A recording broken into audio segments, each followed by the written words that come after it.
Assalamualaikum warahmatullahi wabarakatuh. Kami dari kelompok Kerajaan Ternate ingin mempresentasikan PPT yang sudah kami buat. Perkenalkan, nama saya Ikhwan Brilian. Perkenalkan, nama saya Ahmad Al-Farizi. Perkenalkan, nama saya Dava Dita Anggara. Saya Ali Jupron. Saya Nugra Ramdhani. Saya Dimas Aditya Prayoga. Di sini kami akan mempresentasikan Kerajaan Ternate.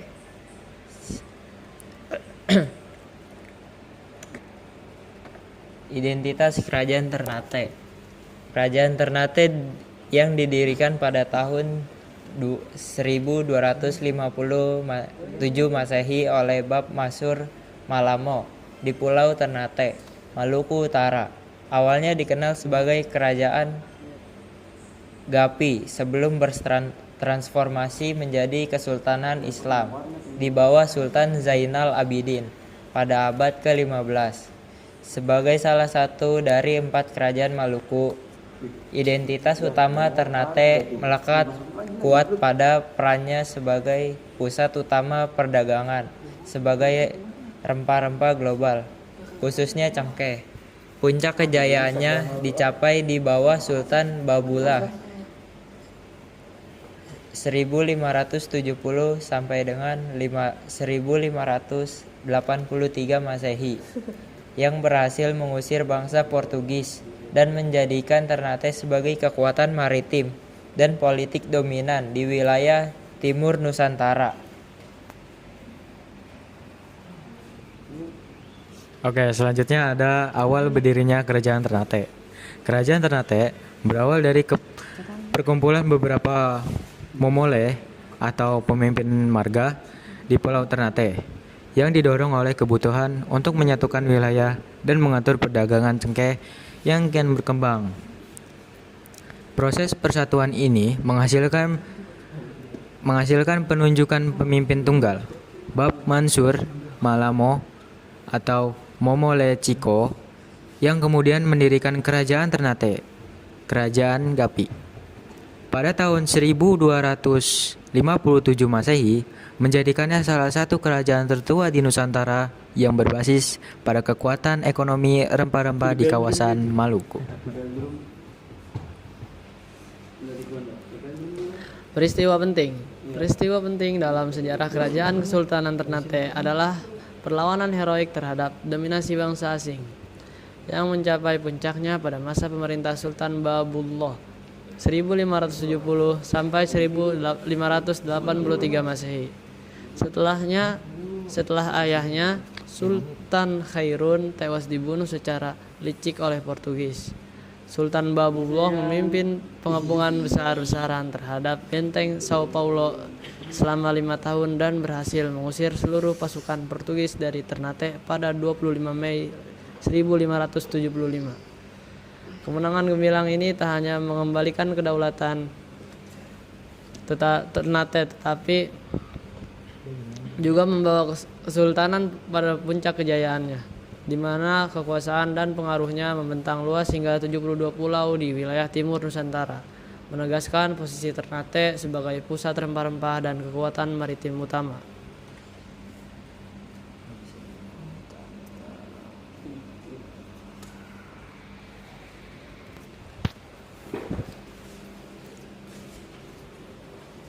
Peristiwa penting masa kejayaan Kesultanan Ternate terjadi di bawah kepemimpinan Sultan Babullah 1570 sampai 1583 Masehi yang dijuluki penguasa 72 pulau.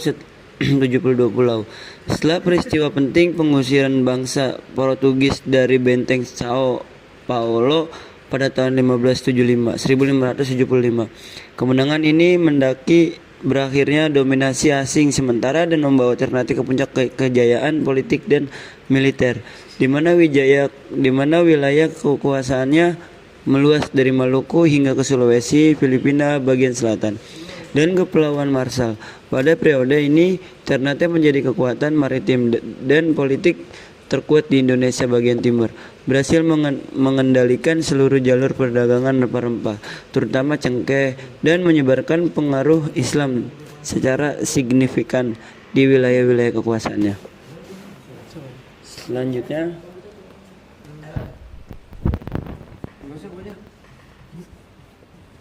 Masa kejayaan Kesultanan Ternate terjadi di bawah kepemimpinan Sultan Babulah 1570 sampai 1583 Masehi yang dijuluki penguasa 72 pulau setelah peristiwa penting pengusiran bangsa Portugis dari benteng Sao Paulo pada tahun 1575. Kemenangan ini menandai berakhirnya dominasi asing sementara dan membawa Ternate ke puncak kejayaan politik dan militer, di mana wilayah kekuasaannya meluas dari Maluku hingga ke Sulawesi, Filipina bagian selatan, dan Kepulauan Marshall. Pada periode ini, Ternate menjadi kekuatan maritim dan politik terkuat di Indonesia bagian timur, berhasil mengendalikan seluruh jalur perdagangan rempah-rempah, terutama cengkeh, dan menyebarkan pengaruh Islam secara signifikan di wilayah-wilayah kekuasaan.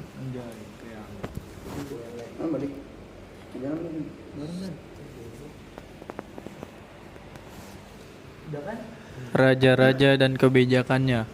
Kolano marhum abad ke-15 yang memulai pengislaman formal dan Sultan Zainal Abidin yang mengganti gelar raja menjadi sultan serta memperkenalkan syariat Islam dan membangun madrasah. Kebijakan terpenting dan paling berpengaruh dibuat oleh Sultan Babullah 1570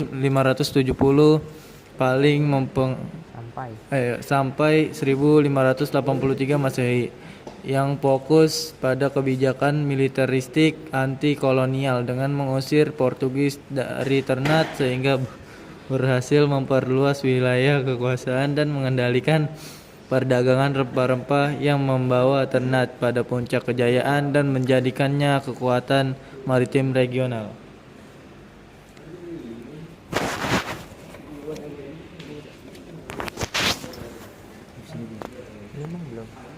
Masa keruntuhan Kesultanan Ternate dimulai secara perlahan setelah kehadiran dan intervensi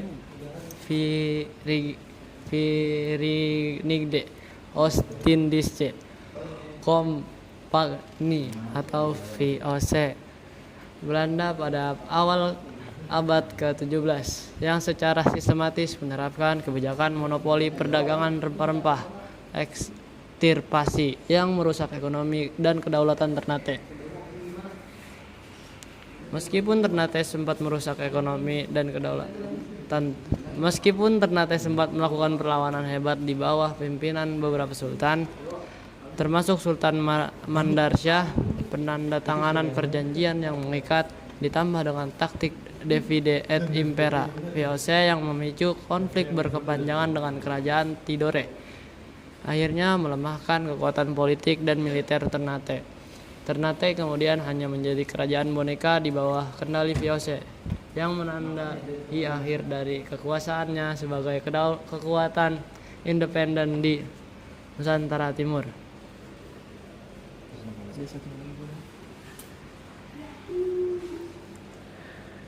Selanjutnya ada peninggalan penting dari kerajaan Ternate, yaitu ada Masjid Tua Ternate yang merupakan pusat penyebaran Islam tertua, serta Benteng Oranye dan Benteng Toluco yang meskipun awalnya didirikan oleh bangsa Eropa atau Portugis dan Belanda, secara historis merupakan saksi bisu perlawanan dan perjuangan keras Ternate mempertahankan kedaulatan rempah-rempah.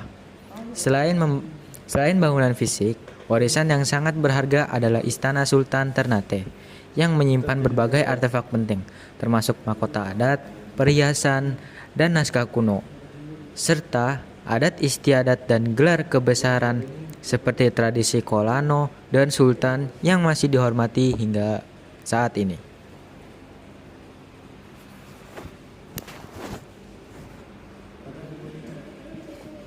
Peta wilayah kekuasaan. Kesultanan Ternate mencapai puncak perluasannya pada masa pemerintahan Sultan Babulah sekitar tahun 1570 sampai dengan 1583 Masehi, menjadikannya kekuatan maritim yang dominan dengan pengaruh yang membentang luas di seluruh kawasan timur Nusantara yang mencakup total 72 pulau. Secara geografis, wilayah kekuasaan Ternate membentang jauh melampaui Pulau Ternate sendiri, meliputi sebagian besar Maluku, sebagian pesisir utara dan timur Sulawesi seperti Buluton, Kepulauan Sula, Kepulauan Banggai, hingga ke beberapa wilayah di Filipina bagian selatan, dan bahkan diyakini mencapai Kepulauan Marshall di Pasifik, membuktikan statusnya sebagai kerajaan rempah-rempah yang mengendalikan jalur pelayaran internasional saat itu.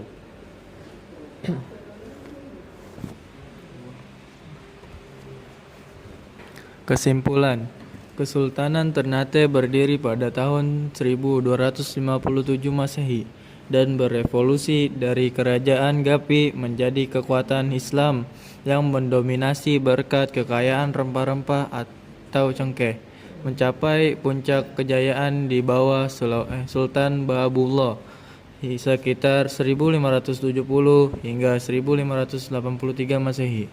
Setelah berhasil mengusir Portugis dan menguasai wilayah yang luas di timur Nusantara, meskipun menjadi pusat perlawanan terhadap kolonialisme, Ternate akhirnya melempah akibat kebijakan monopoli dan politik pecah belah David et Impera oleh VOC Belanda pada abad ke-17, yang secara perlahan mengakhiri statusnya sebagai kerajaan independen. Meskipun demikian, Ternate tetap meninggalkan peninggalan signifikan seperti Masjid Sultan dan tradisi adat yang menegaskan perannya sebagai salah satu kerajaan maritim paling berpengaruh dalam sejarah Indonesia. Cukup sekian presentasi dari kelompok kami. Kurang lebihnya mohon maaf. Wassalamualaikum warahmatullahi wabarakatuh.